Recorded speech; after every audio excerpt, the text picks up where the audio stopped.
ঠান্ডা ঠান্ডা ওয়েদারে আজকে একটু বানাচ্ছি নিজের মতন করে ম্যাগিটাকেই চাউমিনের মতন করে বানাবো। তাই প্রথমেই সব রেডি করে নিয়েছি। ডিম, পেঁয়াজ কলি, ম্যাগি আর সোয়াবিন সিদ্ধ করে নিয়েছি। এবার ভেজে নেব। পেঁয়াজটা দিয়ে দিলাম তেলের মধ্যে। এর মধ্যে ফুলকপিও দেয়া যায়, গাজর দেয়া যায়, আলু দেয়া যায়। আমি যা যা ছিল মোটামুটি তাই দিয়েই করলাম। সোয়াবিনটাও দিয়ে দিলাম। এবার একটু নুন দিয়ে, কেউ চাইলে হলুদ দিতেও পারে অথবা নাও দিতে পারে, ভেজে নিলেই। এরপর দেব দুটো ডিম, আর একটু দেব যে লবণ দিচ্ছি। এরপর দেব চাউমিন মশলা।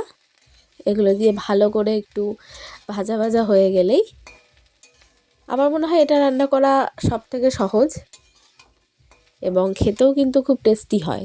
দোকানের থেকে বাড়িতে করে খেলেই বেশি ভালো লাগে। এই যে মশলাটি দেব, চাউমিন মশলা। এই মশলাটা দিলে কিন্তু খেতে স্বাদটা আরও বেড়ে যায়।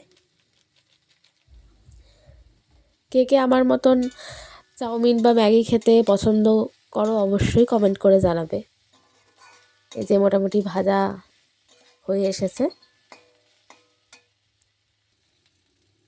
এবার ডিমটা একটু ভুজিয়া করে নেব।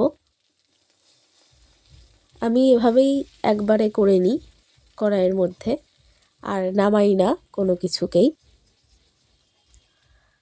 এভাবে একটু তেল দিয়ে ডিমগুলো দিয়ে ভালো করে ভাজা ভাজা করে নিলেই হয়ে যায়।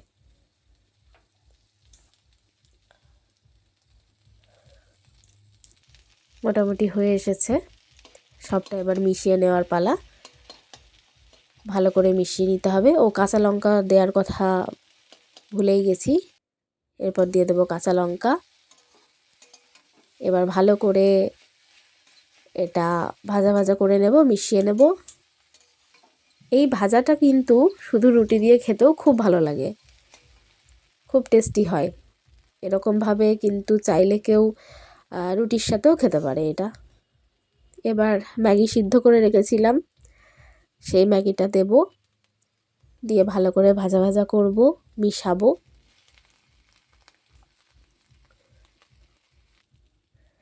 এই যে মেশানো মোটামুটি হয়ে গেছে।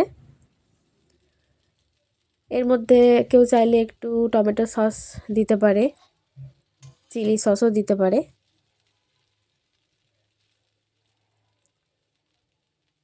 মোটামুটি হওয়ার মধ্যেই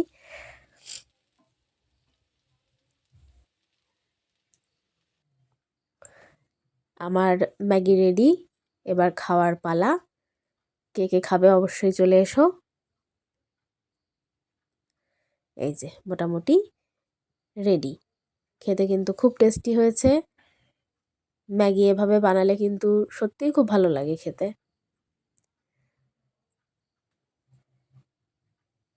ভালো লাগলে অবশ্যই লাইক করবেন, কমেন্ট করবেন।